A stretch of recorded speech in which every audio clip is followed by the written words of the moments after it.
De-tan sunscreen இப்போ தான் வாங்கியிருக்கேன். இது வரைக்கும் இதில் வந்து பிங்க், எல்லோ, இதே கலரில் இலுமினேஷன் சன்ஸ்கிரீன் இருக்கும். இதெல்லாம் நான் யூஸ் பண்ணியிருக்கேன். But first time de-tan sunscreen வாங்கியிருக்கேன். பட் மோர் ஆர்லெஸ் இது எல்லாத்தோட ஃபார்முலேஷனுமே ஒரே மாதிரி தான் இருக்குன்றதுனால ஓகே இது வாங்கி பார்க்கலாம் அப்படின்னு நான் வாங்கியிருக்கேன்.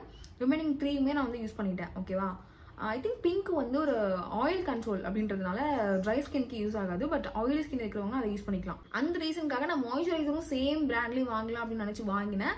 பட் எனக்கு அந்த அளவுக்கு இது ஒர்க் அவுட் ஆகலை அப்படின்னு சொல்லலாம். அது என்னன்னா கொஞ்சம் ஆயிலியாக இருக்கிற மாதிரி இருக்குது, ரொம்ப ஷைன் கொடுக்குற மாதிரி இருக்குது.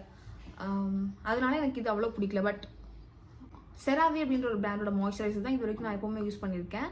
ஐ திங்க் இதுக்கப்புறம் வர வீடியோவில் எம்டிஸ் வந்து காட்டுவேன். அதில் கண்டிப்பாக இந்த மாய்ஸ்சரைசரை வந்து நான் காட்டுவேன். இது எல்லாமே ஓரளவுக்கு அஃபோர்டபுளான ஒரு ரேஞ்ச் தான். ஒரு மாய்ஸ்சரைசர் நீங்கள் வாங்குறீங்க அப்படின்னா கண்டிப்பாக ஒரு 2 மந்த்துக்காச்சும் உங்களுக்கு வரும் ரெகுலராக நீங்கள் யூஸ் பண்ணுறீங்க அப்படின்றப்போ. ஸோ வாங்கலாம்.